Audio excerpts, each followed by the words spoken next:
اعوذ باللہ من الشیطان الرجیم بسم اللہ الرحمن الرحیم۔ سیرت مصطفیٰ صلی اللہ تعالی علیہ وسلم، صفحہ نمبر 770۔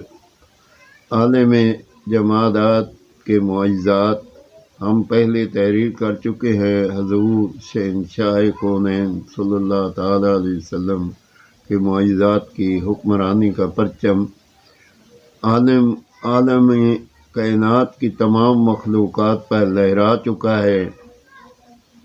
چنانچہ چند آسمانی معجزات کا تذکرہ تو ہم تحریر کر چکے ہیں، اب مناسب معلوم ہوتا ہے کہ روئے زمین پر ظاہر ہونے والے بے شمار معجزات کی چند مثالیں بھی تحریر کر دی جائیں، پڑھی جائیں، تاکہ ناظرین کے ذہنوں میں اس حقیقت کی تجلی آفتاب کی طرح روشن ہو جائے کہ خدا کی مخلوق میں کوئی ایسا عالم نہیں جہاں رحمت للعالمین صلی اللہ تعالی علیہ وسلم کے معجزات و تصرفات کی سلطنت کا سکہ نہ چلتا ہو۔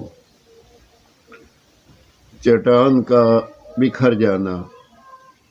غزوہ خندق کے بیان میں ہم تفصیل کے ساتھ لکھ چکے ہیں، پڑھ چکے ہیں کہ صحابہ کرام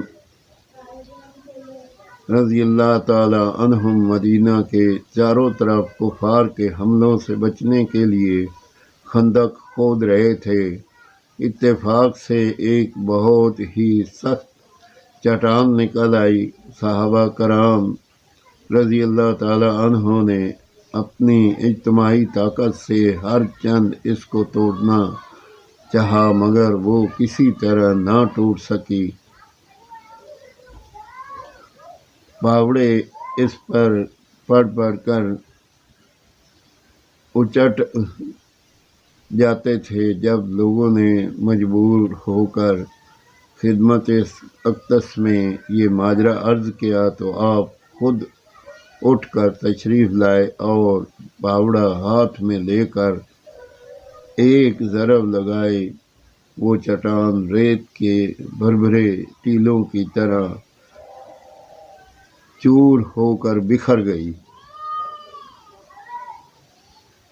بخاری جلد نمبر 2 صفحہ نمبر 588۔ خندق۔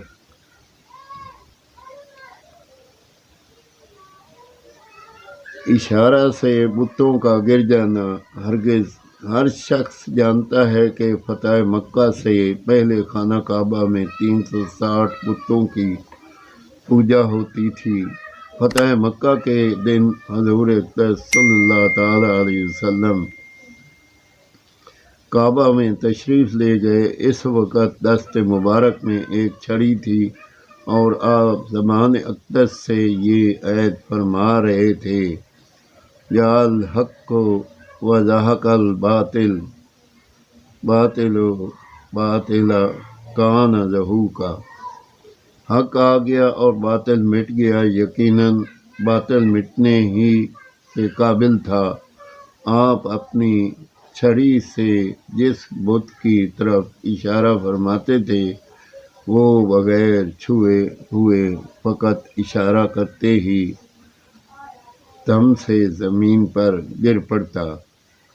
مدارج النبوت جلد نمبر 2 سواد صفحہ نمبر 290۔ بخاری جلد نمبر 2 صفحہ نمبر 614۔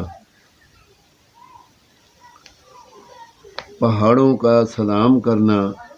حضرت علی رضی اللہ تعالی عنہ فرماتے ہیں کہ ایک مرتبہ حضور اقدس حضور انور صلی اللہ تعالی علیہ وسلم کے ساتھ مکہ مکرمہ میں ایک طرف کو نکلا تو میں نے دیکھا کہ جو درخت اور پہاڑ بھی سامنے آتا ہے اس سے السلام علیکہ یا رسول اللہ کی آواز آتی ہے، اور میں خود اس آواز کو اپنے کانوں سے سن رہا تھا۔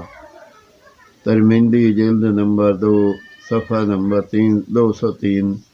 باب ما جاء فی آیات نبوتی۔ آمین ثم آمین۔ چاند ایک حدیث سے میں نے پڑھی اور معجزات پڑھے۔ اللہ پاک مجھے اور آپ لوگوں کو پڑھنے کی توفیق دے، عمل کرنے کی توفیق دے، اور اللہ پاک حضور پاک نبی کریم صلی اللہ علیہ وسلم کی ہمارے اوپر رحمت فرمائے، اور روز محشر والے دن اللہ پاک حضور پاک صلی اللہ علیہ وسلم کے جھنڈے تلے جگہ دے۔ آمین ثم آمین۔